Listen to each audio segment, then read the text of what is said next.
and hello, kids. Welcome to our lesson, our new lesson for this week. And we are going to start our school year. And to start off, we're going to discuss PE and health. And we are going to talk about introduction to personal health, focusing on concept of personal health and importance of personal health for active living. So are you ready to be healthy and stay healthy? Now let's have our lesson.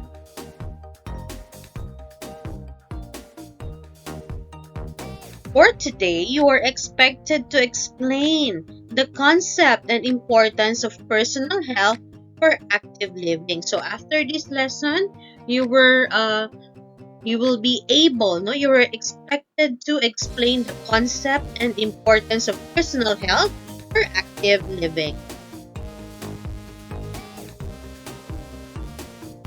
Now, proper nutrition is important for our health.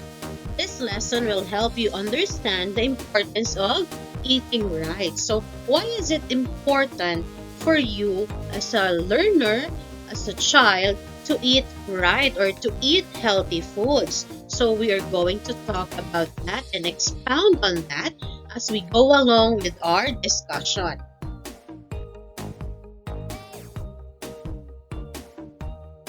This lesson aims for you to learn how to choose the right food and maintain a healthy lifestyle. Now, let's learn how to be healthy. Remember, it's important to eat right and live right. So, are you ready? So, now let's have our lesson, our discussion for you to be healthy and for you to eat right and live right.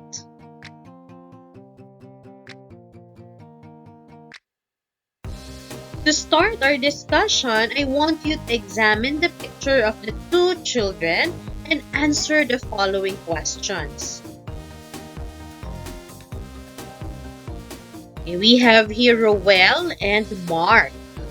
Okay, can you just examine, okay, and describe in your mind the difference between Mark and Roel?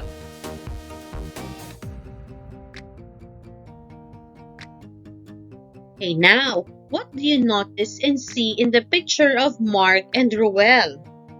Are the two children similar? And how are they different? Okay, who looks healthy and who looks a bit sad or a bit down or yung tinatawag natin parang lantang gulay, no? And are the two of them similar? And how are they different from one another? So going back to the picture, so we can see that one man or one child is standing and the other one seems to be not feeling good. Okay, so those are the difference between the two men.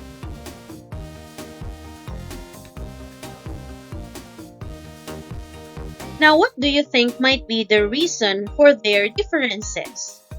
Okay, let's find out. First and foremost, why do we need to have a healthy and strong body? Our body is capable of doing many things, doing a lot of things. Different parts of our body have different functions to ensure they work properly. So, as we all know, our body systems are connected with each other. And one system, if one of the systems of our body fail to function normally, it affects the other systems as well. That's the time we feel not good, no? We feel ill and we feel very weak, okay? So it signals our body that something is wrong in our body. So it is very important that all of our organs, all of the systems of the body are good and healthy so that they can function well, no? And if all the systems of our body functions well, So we can say that we are good and we are healthy.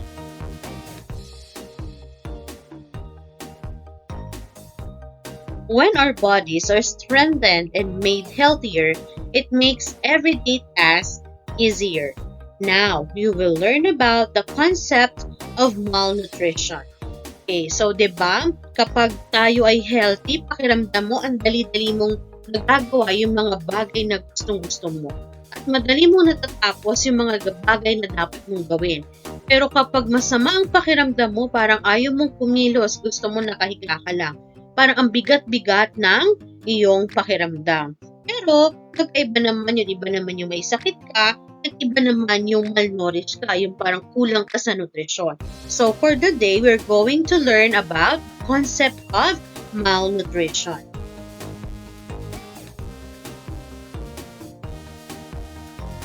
When we say malnutrition, it is a condition resulting from a lack of nutrition or excessive consumption. Meaning to say, dalawa pa lang ibig sabihin nun.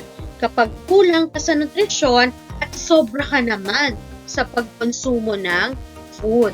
Alright, so yun yung ibig sabihin, no? Hindi ibig sabihin ng malnourished, payat lang, no? Pwede pala kapag sinabing malnourished ka is obese ka or kumbaga excessive, yung body mo ay puno ng excessive fats. Alright, so the types of malnutrition include undernutrition.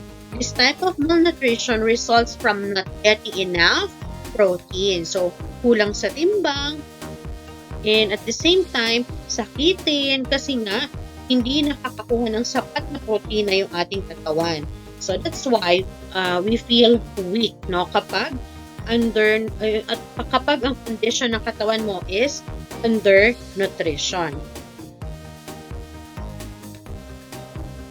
Okay, so aside from protein, you lack calories and micronutrients. The other one is overnutrition, excessive consumption of certain nutrients, such as protein, calories, or fats, can also lead to malnutrition. So, this is what we are talking a while ago, na hindi lang pala ibig sabihin na payat ka, ikaw ay malnourished. Kapag pala sobra rin yung ating katabaan, maaari rin pala itong matawag na malnourished, and it falls under the type of overnutrition naman. Excessive naman, labis yung ating pagkonsumo naman ng nutrients gaya ng protina, ng calories, ng fats, na pwede ring maging dahilan ng pagiging ating malnourished. This often results in excessive weight, yung labis naman or labis-labis na timbang, o yung tinatawag na nating obesity or obese.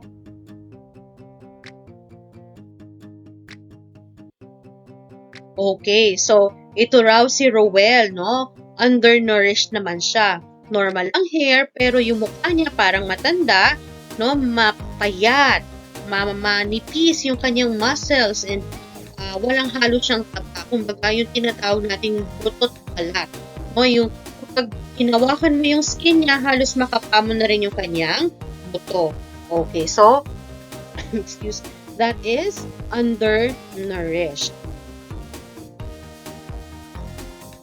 Okay, this child, Rowell, is showing clinical signs of undernutrition, such as extremely thin body with reduced subcutaneous fat, especially in the arms, legs, and buttocks. So, yung makikita natin sa kanyang kamay, no? Yung kamay niya, yung sa kanyang paa, no? Yung, kumbaga, yung binanggit natin nga kanina, yung tinatawag nating butot balat.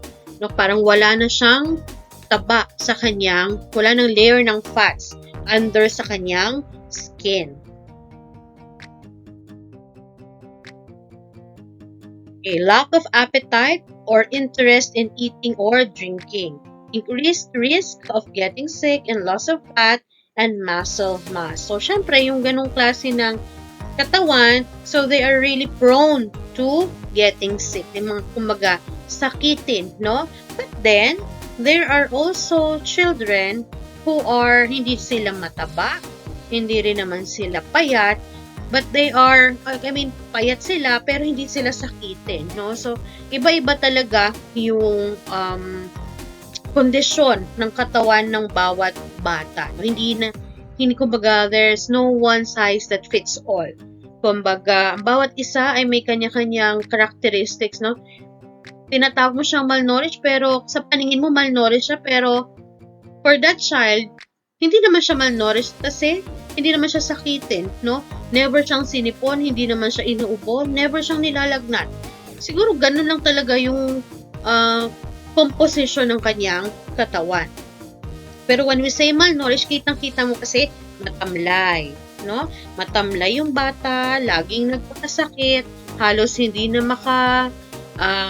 makalakad, no? Laging pagod na pagod. Okay, and so yun yung mga manifestation that a child is malnourished or undernourished siya. Yung type is undernutrition. Okay, so swelling or enlargement of the abdomen, low body weight, slow growth rate. Yan. So these are the signs na ang child or learner or bata ay undernourished. Okay. So this one is Ben. Si Ben naman ay overnourished, no? So we can see na talagang napakalaki ng kanyang belly, no? Tumataas na yung kanyang damit from his belly.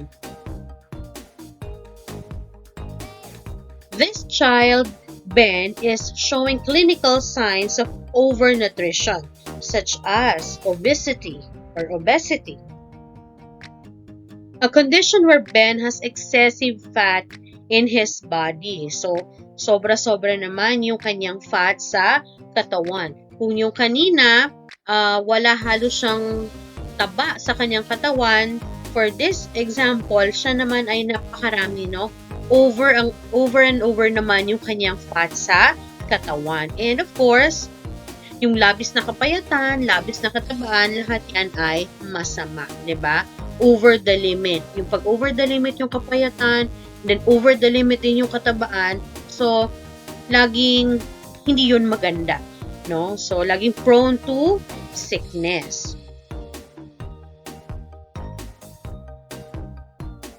Being overweight or obese like Ben can also lead to high blood pressure or elevated cholesterol levels that may cause heart disease. So, for those children and learners that are overweight, so one problem that they may face in the long run is they have a high risk of having a high blood pressure or elevated cholesterol level. So, mataas na pressure ng dugo at mataas na cholesterol o level ng cholesterol sa katawan na pwedeng maging dahilan, no, ng sakit sa puso.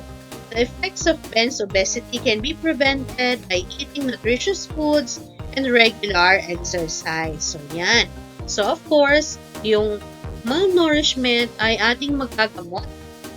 Actually, hindi siya magagamot or eliminate natin siya when we eat nutritious foods and have a regular exercise.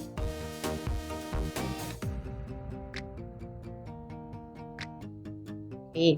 So this disorder in a person's body can lead to diseases such as heart disease, diabetes, so which is now common, no? Ang diabetes nowadays, hindi na lang siya para sa mga may edad, no? May mga bata na tinatamaan ng diabetes, mainly because sometimes genetics, but mostly, no, according to the doctors, lifestyle, no? Because of the lifestyle that we are having, no, kumbaga, kaya bata pa lang ay nagkakaroon na ng diabetes kasi ang hilig-hilig natin sa sweets, ice creams, chocolates, soft drinks, and hindi natin na-burn properly. So, ang ending, as a result, no, nagkakaroon ng elevation ng blood sugar. So, at the same time, yung diniscuss natin a while ago is having a high blood pressure. So, health is truly important, so we must take care of it.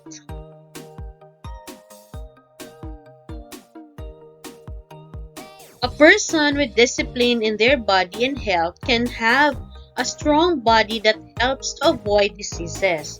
Our body is a gift from God. We only have one body in our whole life. Yan. So, di ba yung sabi nila, health is wealth. That is why we need to take good care of our body kasi isa lang ito. No? Kapag pinabayaan natin, wala na tayong pampalit sa ating katawan. And at the same time, ito ay biyaya sa atin ng may kapal. So, we need to take good care of our body, and at the same time, we need to take good care of our life. So, we should always take care of it and keep it healthy. We should use our body in right and good things. We cannot tell when we will die. So, we should live where we are happy. We should live where we are and happy and keep our body healthy. Diba? Hindi natin alam kung hanggang ilan lang ang ating buhay sa mundo. No, kausap mo pala ngayon, then mababalitaan mo, a day after, week after, wala na. So, sabi nga, live life to the fullest, but then, we need to be careful, and as we live our life to its fullest, so we should keep also ourselves, our body, healthy, para mas tumagal pa yung ating buhay. Okay, so this time, read the narrative inside the box and answer the following questions.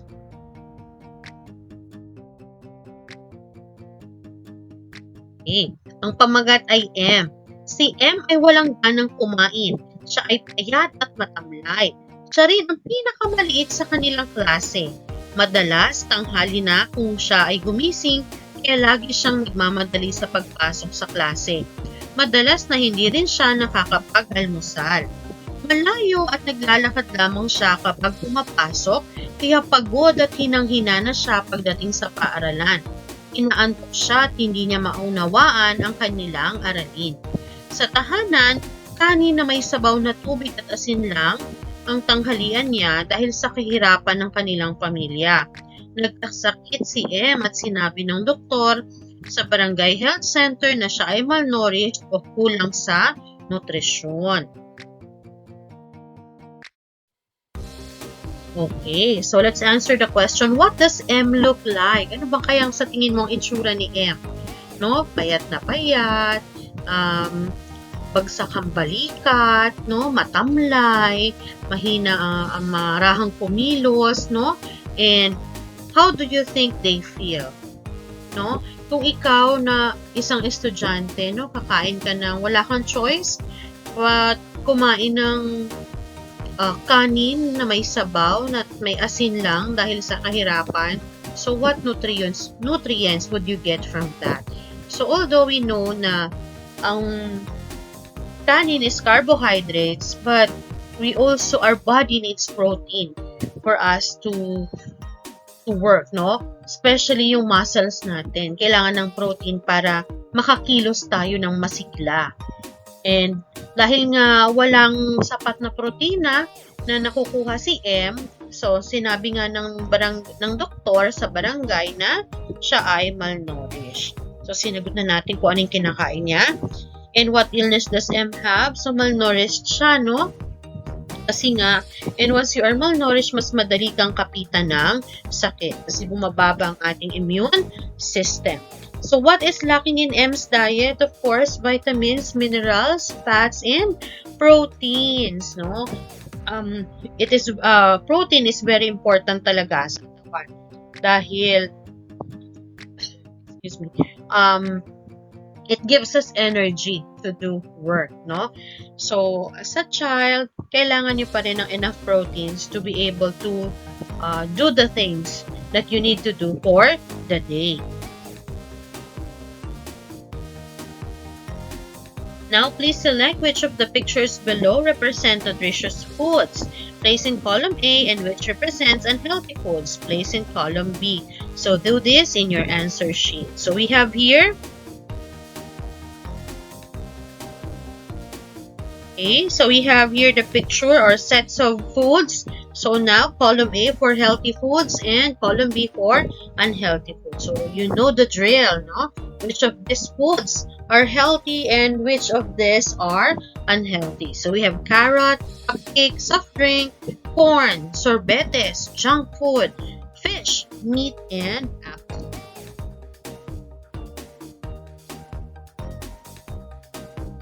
Okay, so this is the table. Hanay A para sa masusustansyang pagkain at hanay B para sa hindi masusustansyang pagkain.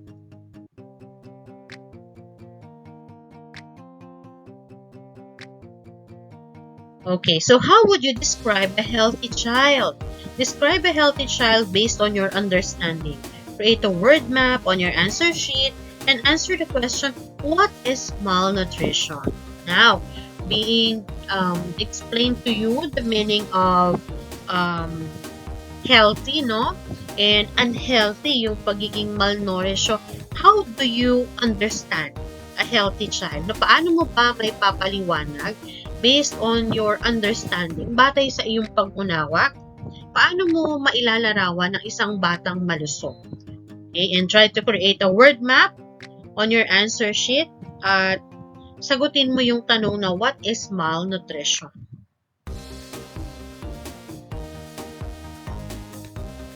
Okay. So we have here a bubble map. Nasa gitna, ano ang malnutrition? So pwede mong isulat dyan yung labis na kapayatan. Pwede rin dyan yung labis na katabaan. No? Yung pagiging sakitin, kasama rin dyan, yung pagiging matamlay, at kung ano pa yung iyong natutunan sa ating pinag-usapan sa araw na ito.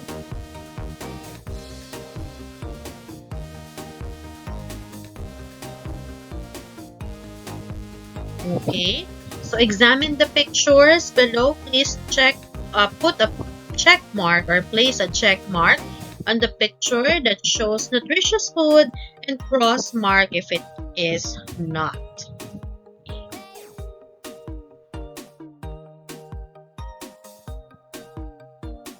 So we have egg, milk tea, soda, burger, and apple.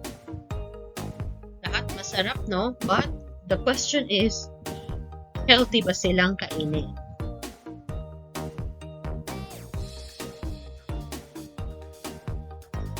Okay, same thing. Okay, so yan, dito naman. So, magbigay ng katangian ng mga bata sa larawan. So, ibigay mo yung ilarawan mo yung nakikita mong katangian ng mga bata. So, si Sarah, ano ba sa tingin mo yung katangian ng kanyang, ano yung katangian niya batay sa larawan? Si Juan, no? Tulala.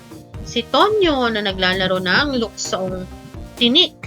So, ano kaya ang kanilang nararamdaman? Ano kaya sa tingin mo ang nararamdaman ni Sarah? Ano kaya sa tingin mo ang nararamdaman ni Juan? At ano sa tingin mo ang nararamdaman ni Tonyo? Sunod, ano kaya sa iyong palagay ang kaya nilang gawin batay sa mga larawan? Ano sa iyong palagay ang hindi nila kayang gawin? Sa tingin mo ba kaya ni Sarang maglaro sa kanyang kalagayan? Sa tingin mo ba kayang makipaghabulan laro ng tumbang preso at CQ base ni Juan sa kanyang itsura? At si Tonyo kaya pa rin niya kayang makipaglaro ng tagu-taguan at langit lupa? Okay, so yun yung mga tanong na iyong sasagutin. Okay, dito naman, look at the pictures below and what do they show? Okay, tamang pahinga, 8 oras at pag-ehersisyo. Bigyan natin ng pansin yung pagtulog, no?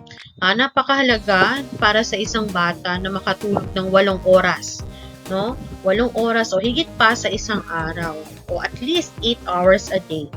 Dahil mahalaga ito sa kanilang paglaki. Kasi kapag kulang sa tulog, no, marami rin tayong nararamdaman na hindi maganda. Actually, kahit yung adult, no? Every time na kulang yung kanilang tulog, para silang yung term is lutang, no? Parang hinihele sila sa ulap, no? Parang lumalakad sila sa ulap. no? Dahil kulang yung kanilang tulog. And of course, pag-ehersisyo. Yan. So, kahit na mahirap siyang isingit, lalo na if you're working or if you're studying. So, try to find time, at least how many minutes a day, to have an exercise. Okay, so pag inom ng maraming tubig o 8 baso, no, hindi po kasama yung, ma'am, uminom na po ako ng 8 baso ng soft drinks, hindi naman po tubig ang soft drinks, no? Tubig talaga ang kailangan ng katawan natin, no? Hindi po, huwag natin gawing tubig ang soft drinks. Pagkain ng masusustansyang pagkain, pagiging malinis sa katawan, pagliligo, pagsisipilyo ng ngipin, madalas na paghuhugas ng kamay.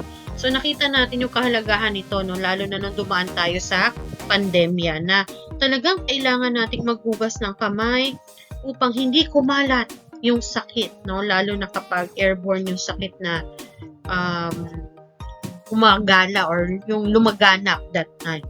Next, pagtulong sa gawaing bahay, pagliligpit ng laruan, paghugas ng pinagkainan, paglalampaso. So, paglalampaso ng sahig. Malaking bagay din na pagkakaroon ng malusog na pangangatawan ay ang pagkakaroon ng malinis na kapaligiran, no?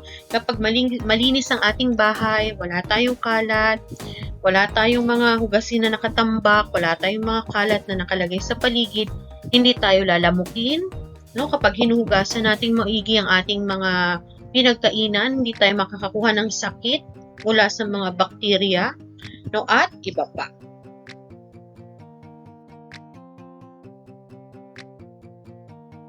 A healthy body is not only seen in person's physical appearance, but also in how they move or accomplish tasks.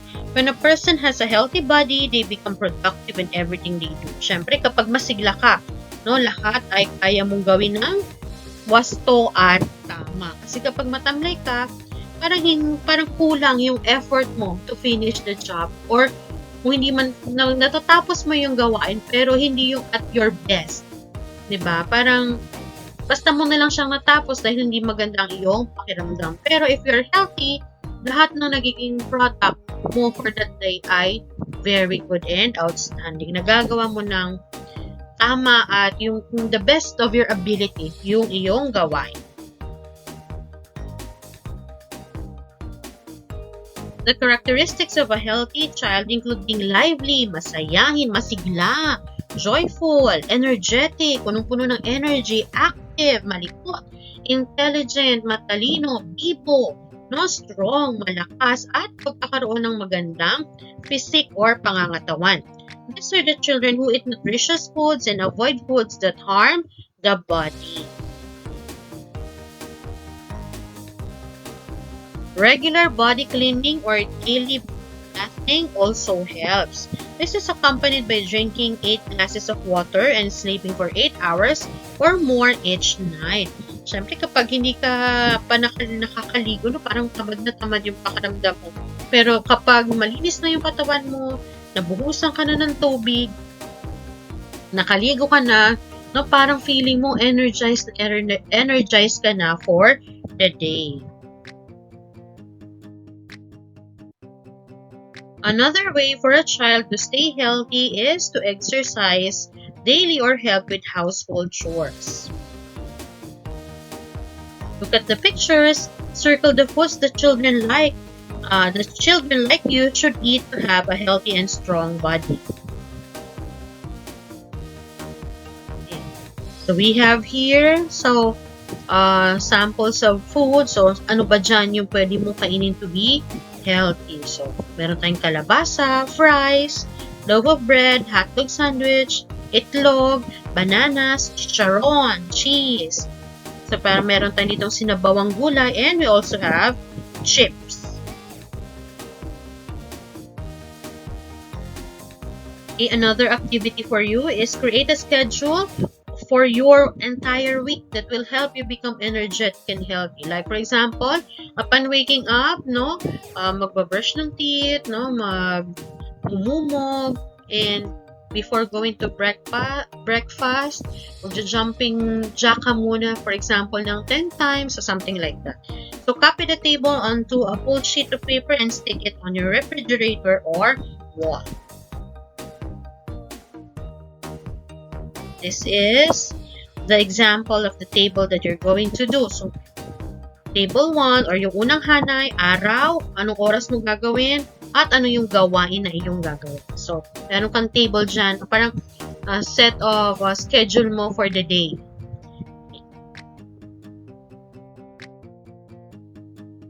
Okay, so this time, now let's see what you remembered from your study. So, can you complete the sentences below? Write it on your notebook or on a piece of paper. So, a healthy child is... Okay, so fill in the blanks or finish the sentence. Okay, next. So, next is, I should eat blank.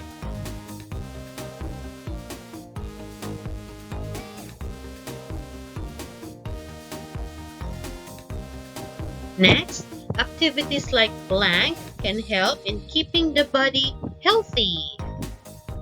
So what activities do you think will help your body healthy?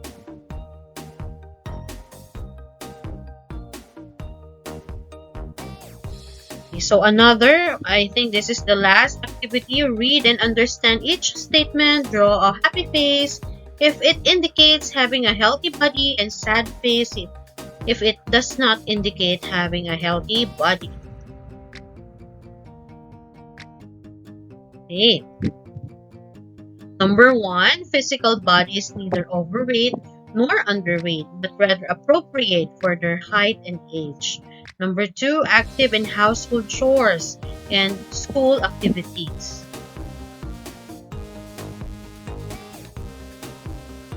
Number 3, easily catches a cold even with just a light rain. Maumbonan ka lang, no? Sinisipon ka na. Doesn't get tired quickly, especially with frequent movement, no? Umakyat ka lang naghagdanan, hingal na hingal ka na. Pero yung isa, nasa 4th floor na pero masiglang masigla pa rin. Okay, always sleepy in class, laging inaantok sa klase. Alright, so that's it for our lesson for health for today. So thank you for being with me for at least the 30 full minutes. Okay, and even if at least for 5 minutes. So thank you for joining me in this lesson. So this is Teacher Isa. I hope you learned something from our lesson today. See you again next week. Bye!